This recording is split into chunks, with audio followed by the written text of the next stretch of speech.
আসসালামু আলাইকুম গাইস, কেমন আছেন সবাই? আশা করি সকলেই ভালো আছেন। আমি সাকিব, আপনাদের দোয়া এবং ভালোবাসায় আলহামদুলিল্লাহ ভালো আছি। আজকে আমি যাচ্ছি ঢাকায় খালাতো বোনের বিয়ে। আমার সাথে আছে আমার বড় ভাই পলাশানা, আরো আছে আম্মু, আরো আছে ছোট বোন। আমরা প্রথমে যাইতেছি অটো দিয়ে কলতাপাড়া পর্যন্ত। আর আমরা যে অটোতে যাচ্ছি সেই অটো ড্রাইভার হচ্ছে ভাইয়ের বন্ধু পিরুজ কাকা। আমরা কলতাপাড়া পর্যন্ত আইসা মাহিন্দ্রতে উঠা পড়ছি। আর মাহিন্দ্রতে ওঠার পরে আমার গেঞ্জিটা চেঞ্জ করে নি, কারণ আমি দোকানে কাজ করতেছিলাম। এর মধ্যেই তারা সবাই রেডি হয়ে আইসা পড়ছে, আমার নাকি যাইতেই হবে। তো আর কি করা, আমি রেডি হয়ে তাদের সাথে যুক্ত হয়ে গেলাম। আমরা আস্তে আস্তে আইসা বললাম সম্ভবগঞ্জ পর্যন্ত। আইসা এখানে দেখি রেল কোচিং হচ্ছে, ট্রেনের জন্য আমরা 10 মিনিট পর্যন্ত দাঁড়ায় রইলাম। এর মধ্যেই দেখা যাচ্ছে ট্রেন আইসা পড়ছে। ট্রেন যাওয়ার পরে আমরা আবার রওনা হইলাম। আমরা এখন মাহিন্দ্রাতে যাবো ময়মনসিংহ ব্রিজ পর্যন্ত, তারপরে যায় বাসে উঠবো। কিন্তু ব্রিজ পর্যন্ত আসার পর যে এই অবস্থা, এটা আমি জানতাম ঠিকই, কিন্তু ব্রিজে উঠার আগেই যে এত জাম, এটা ভাই বাবার বাইরে। তো আর কি করা, আমরা যদি জামের মধ্যে বয়ে থাকি তাহলে 1 ঘন্টা সময় লাগবে। এই জন্য হাইটা রওনা হইলাম, ব্রিজটা হাইটা পার হই। পাক্কা 10 মিনিট হাঁটার পরে ব্রিজটা পার হইলাম। আর ব্রিজে কিন্তু আমাদের 2 জন লোক দ্বারা আছে, সে হচ্ছে আমার মামা আর হচ্ছে আমার নানা। আমরা ব্রিজ পার হয়ে তাদের সাথে অ্যাড হয়ে গেছি। অ্যাড হওয়ার পরে মামা নাকি বাস ফুরাইছে, বাসের ভিতরে আমরা উঠে পড়ছি। আর একটা কথা না বললেই নয়, এই বাসের ভিতরে কিন্তু একটা মাদারচোদ আছে, তাকেও আমি আপনাদেরকে দেখাবো।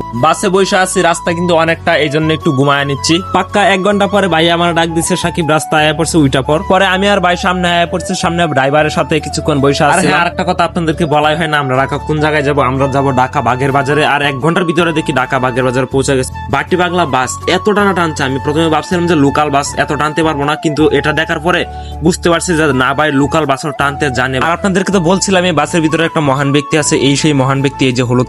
আসলে ভাই আমি তাকে গালি দিতাম না, গালি দিচ্ছি এই জন্যই ভাই, আমি ভিডিও করতেছি, তাতে তার কি সমস্যা ভাই? আমি ভিডিও করতেছি থেকে সে আমার বলতেছে ক্যামেরা কেন অন করছো। পরে বুঝতে পারলাম ভাই আসলে তার মধ্যে কোনো ঝামেলা আছে, হয়তো বা সে কোনো অপরাধী, বা সে হয়তো বা মেয়ে।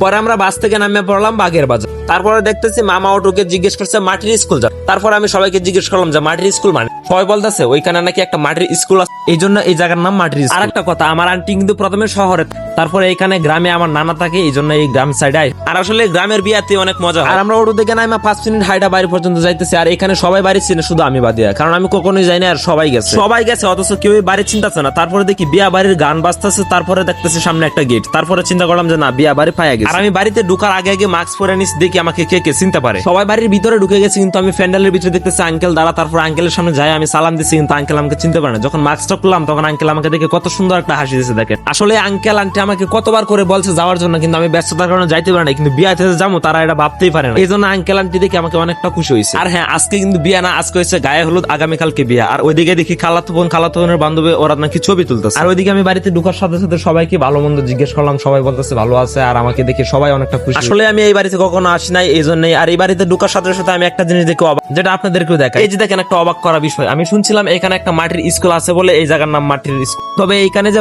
মাটিরও বাড়ি আছে, এটা কিন্তু আমি কখনো ভাবি নাই। এই যে আমি যে বাড়িতে আসছি এটাই হচ্ছে মাটির বাড়ি। আমি দেখি পুরাই বাড়ি থেকে বাইরে দিয়ে দেখি সানজিদা, যেটা হচ্ছে আমার খালাতো বোন ছোটটা, সেও আমাকে অনেকবার বলছে ভাইয়া তুমি আসো, ভাইয়া তুমি আসো। এবার দেখি সে আমাকে অনেকটাই খুশি হয়েছে। আমি গোসল টুসুল করে খাওয়া দাওয়া করে আসলাম প্যান্ডেলের ভিতরে। আইসা দেখি অনেকেই কাজ করতেছে, আমি তাদেরকে হেল্প করলাম। তারপরে আমি অনেকক্ষণ গান বাজাচ্ছি ওইখানে বসে থাকি। আমার বিয়া বাড়িতে আসা কমপ্লিট। আর আগামীকালকে বিয়ার আর একটা ব্লগ করবো। আর এই ব্লগটা এই পর্যন্তই। সবাই ভালো থাকবেন, সুস্থ থাকবেন। কথাবার্তাতে ভুল হলে ছোট ভাই সবাই মাফ করে দিবেন। আসসালামু আলাইকুম।